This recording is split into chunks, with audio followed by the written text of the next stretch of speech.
tervitamise eest Slalomi Eesti meistrivõistluste teisele etapile.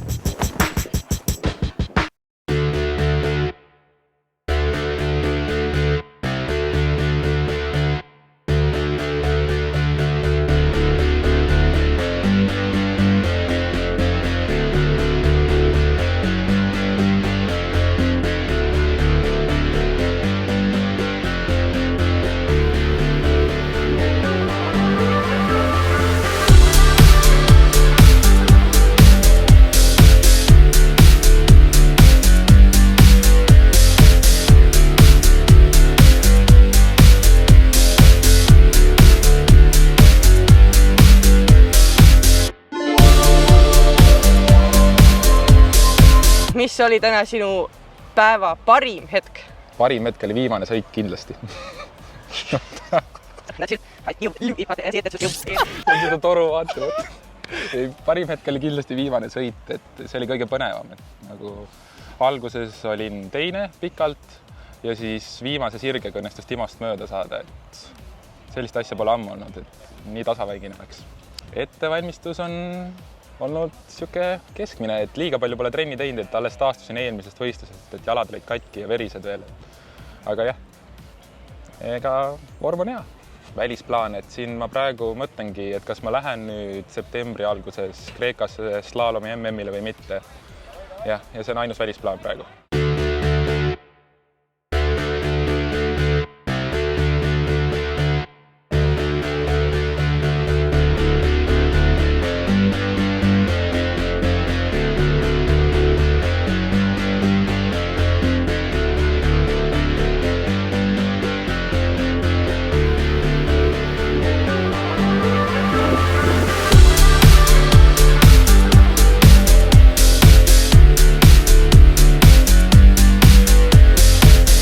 Mis oli sinu tänase päeva parim hetk?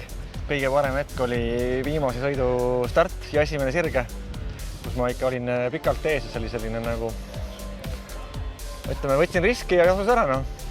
Ettevalmistus on olnud auklik, sest et meil on nüüd peres rohkem inimesi, kes surfavad ja vahepeal pead olema kaameli rollis ja siis vahepeal nagu, ütleme, sellist mõtestatud treeningut on olnud vähe, aga veetunde samas on nüüd kogunud. Täna on ju august juba käes ja ega siis vett on ikkagi oma jalga pandud piisavalt juba. Aitäh, Timo! Palun!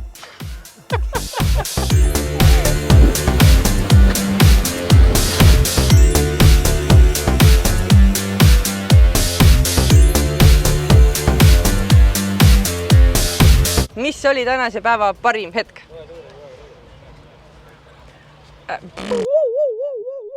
Siis, kui tuul tugevamaks läks, see oli nagu hea hetk.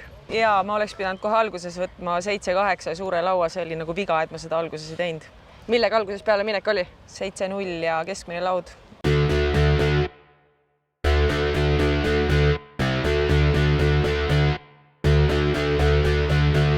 Kõik oli tore ja kõik oli väga hästi. Mitmes kord sul üldse on võistelda? 4 vist. Ja kuidas sulle siiani võistlemine meeldinud on? Väga meeldib, tulen alati jälle.